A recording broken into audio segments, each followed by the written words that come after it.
Setiap gereja mewakili tantangan dan perjuangan yang berbeda dalam mempertahankan iman mereka di tengah-tengah penganiayaan, godaan, dan tekanan dari dunia di sekitar mereka. Pujian Kristus terhadap beberapa gereja menyoroti kesetiaan mereka yang kuat dan keteguhan dalam menghadapi cobaan. Sementara teguran kepada yang lain menunjukkan bahaya dari kompromi dengan ajaran-ajaran palsu atau kejatuhan dalam keangkuhan. Kitab Wahyu khususnya dalam pasal 2 dan 3 memberikan gambaran yang mendalam tentang kondisi gereja-gereja di Asia Kecil pada zaman Pasca Kristus. 7 gereja yang disebutkan dalam teks ini yaitu Efesus, Smyrna, Pergamus, Tiatira, Sardis, Philadelphia, dan Laodikia masing-masing menerima pesan khusus dari Kristus yang mencerminkan pujian, teguran, dan dorongan untuk menguatkan iman mereka. Hari ini kita akan belajar bersama tentang apa pesan Tuhan Yesus Kristus kepada 7 gereja ini dan bagaimana kondisi gereja atau kota ini sekarang. Apakah bertahan atau tidak? Ayo sama-sama belajar di Ayo Cari Tahu.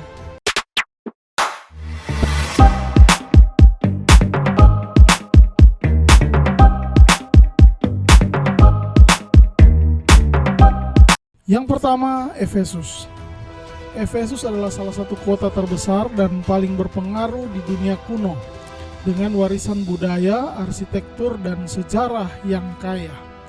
Situs arkeologinya saat ini memberikan gambaran yang mendalam tentang kejayaan masa lalu kota ini. Kota kuno Efesus adalah salah satu situs arkeologi terbesar di Turki, terletak dekat kota modern Selçuk. Reruntuhan ini termasuk kuil Artemis, teater besar, dan perpustakaan Celsus. Ekonomi Efesus didorong oleh perdagangan, pembuatan perak, terutama patung Dewi Artemis, pertanian, dan pariwisata religius.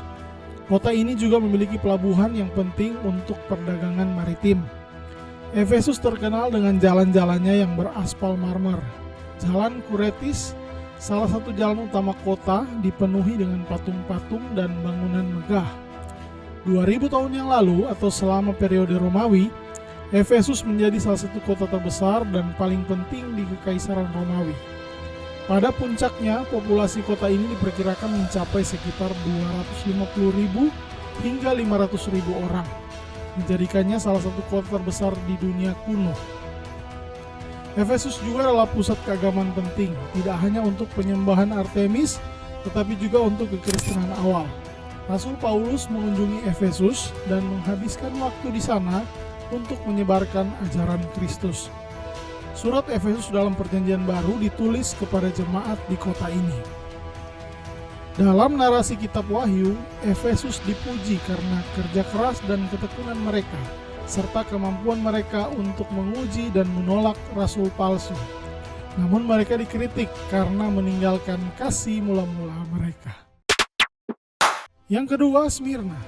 Smyrna terletak di pantai barat Asia Kecil, di tepi Laut Aegean. Lokasinya yang strategis menjadikannya salah satu pelabuhan terpenting di wilayah tersebut. Smyrna didirikan oleh orang-orang Yunani, kemungkinan besar oleh kolonial dari kota Aeolis atau oleh orang-orang dari kota Thesprotians. Smyrna mencapai puncak kejayaannya selama periode Romawi. Kota ini dikenal karena kesetiaannya kepada Roma yang memberinya status kota bebas atau civitas libera. Karena lokasinya yang strategis di pantai dan pelabuhan alami yang dalam, Smyrna menjadi pusat perdagangan yang penting.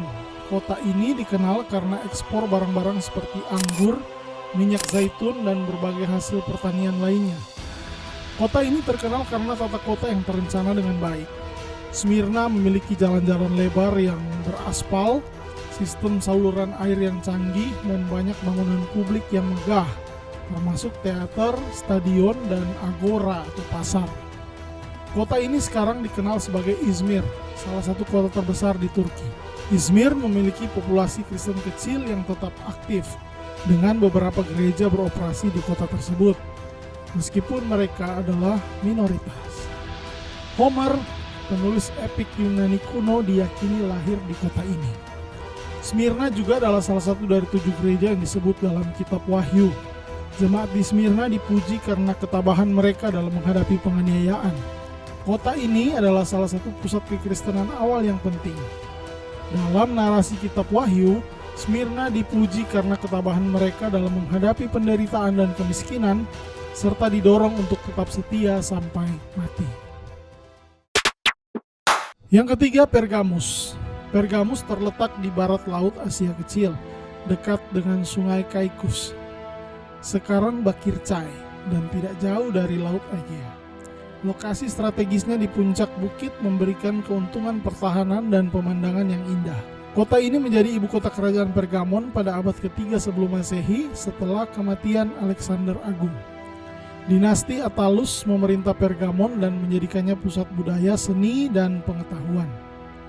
Pergamus terkenal karena perpustakaannya yang besar, yang kedua terbesar di dunia kuno setelah perpustakaan Alexandria di Mesir. Perpustakaan Pergamon konon memiliki lebih dari 200.000 gulungan papirus dan merupakan pusat pembelajaran yang signifikan. Asklepieion di Pergamus adalah salah satu pusat medis paling terkenal di dunia kuno. Ini adalah kuil dan pusat penyembuhan yang didedikasikan untuk dewa penyembuhan Yunani, Asklepios. Galen, salah satu dokter paling terkenal di zaman kuno, menerima pelatihan di Pergamus.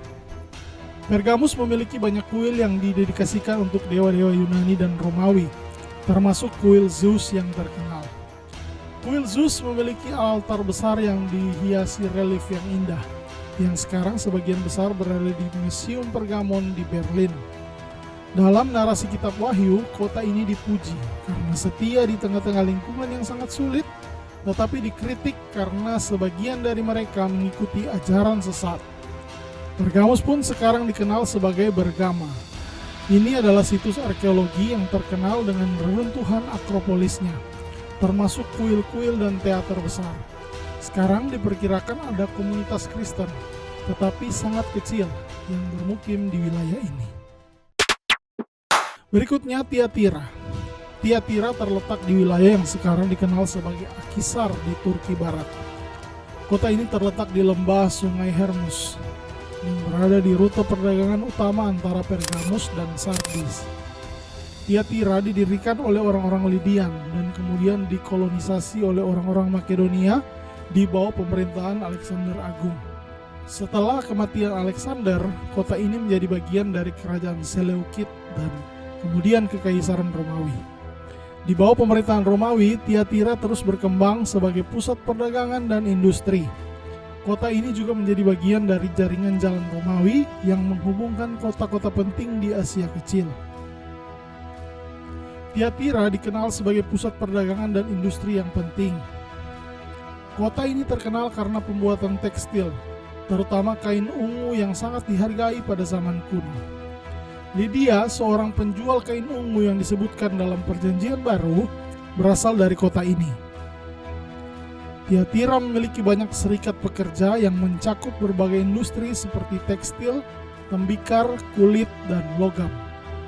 Kota ini memiliki berbagai kuil dan tempat ibadah yang didedikasikan untuk dewa-dewa Yunani dan Romawi, termasuk Apollo yang dianggap sebagai dewa pelindung kota. Selain itu terdapat juga pengaruh dari penyembahan dewa-dewa tinggi.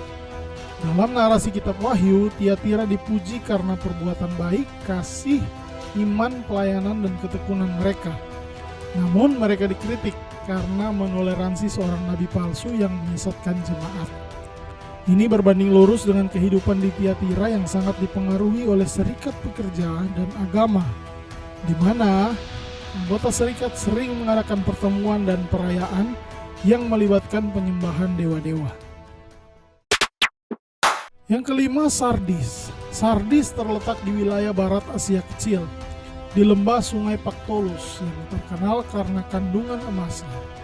Lokasinya strategis, berada di jalur perdagangan yang menghubungkan dunia timur dan barat. Sardis adalah ibu kota kerajaan Lydia yang mencapai puncak kejayaannya pada abad ke-7 dan ke-6 sebelum Masehi di bawah pemerintahan Raja Croesus. Croesus terkenal karena kekayaannya yang luar biasa. Sardis diyakini sebagai tempat pertama kali ditemukannya koin emas dan perak yang menjadi dasar sistem moneter modern. Ini adalah salah satu inovasi paling penting dari kerajaan Lydia. Sardis terkenal karena kekayaan alamnya, terutama emas yang ditemukan di Sungai Pactolus. Selain emas, Sardis adalah pusat perdagangan yang penting dengan industri yang berkembang pesat. Kota ini juga dikenal karena produksi dan ekspor wol dan kain. Sardis memiliki kuil Artemis yang besar, yang menjadi salah satu pusat keagamaan utama di wilayah tersebut. Meskipun tidak sebesar kuil Artemis di Efesus, kuil ini tetap merupakan salah satu situs keagamaan penting di Asia Kecil. Dalam narasi kitab Wahyu, Sardis dikritik karena dianggap hidup tetapi sebenarnya mati. Mereka diingatkan untuk bangun dan memperkuat apa yang masih tersisa. Sekarang, reruntuhan Sardis terletak dekat dengan kota modern Sard, dan tidak ada komunitas Kristen yang signifikan di daerah ini. Keenam, Philadelphia.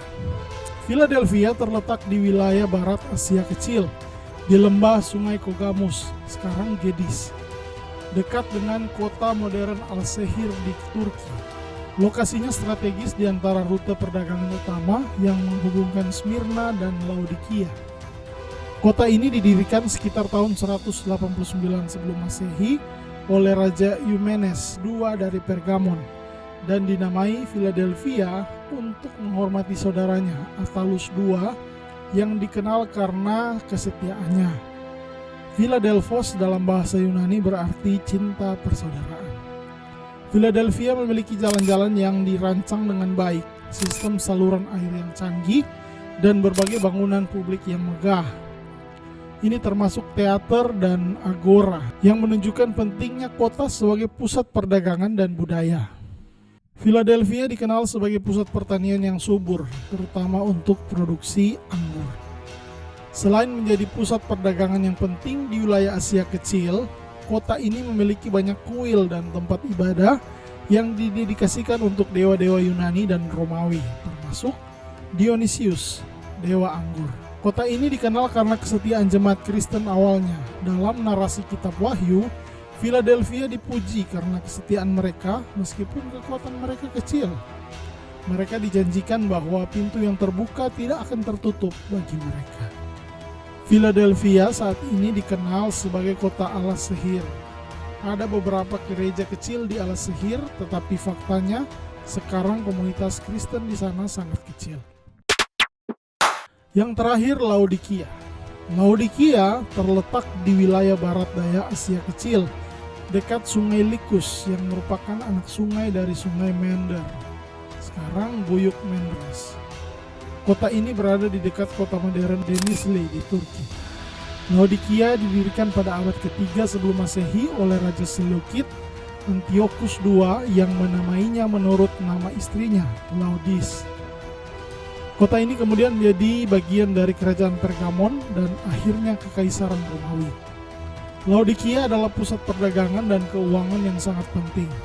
Kota ini terkenal karena kekayaannya yang besar, yang sebagian besar berasal dari perdagangan tekstil, terutama kain wol hitam yang sangat dihargai. Laodikia terkenal karena pusat medisnya yang menghasilkan obat mata yang terkenal, yang disebut kolirium. Obat ini digunakan secara luas dan menjadi salah satu produk utama kota ini. Laodikia memiliki banyak bangunan publik yang megah, termasuk teater, stadion, gimnasium, dan pemandian umum. Laodikia memiliki banyak kuil dan tempat ibadah yang didedikasikan untuk dewa-dewa Yunani dan Romawi, termasuk Zeus dan Apollo. Kota ini juga memiliki sebuah sinagoga besar, menunjukkan kehadiran komunitas Yahudi yang signifikan di kota ini. Dalam narasi kitab Wahyu, jemaat di Laodikia dikritik karena sikap mereka yang suam-suam kuku dalam iman mereka dan karena kepercayaan diri mereka yang salah pada kekayaan materi. Demikianlah fakta sejarah tentang 7 gereja Asia Kecil. Jangan lupa untuk like, komen, share, dan subscribe channel Ayo Ibadah untuk konten-konten selanjutnya. Terima kasih dan Tuhan Yesus memberkati. Ayo cari tahu.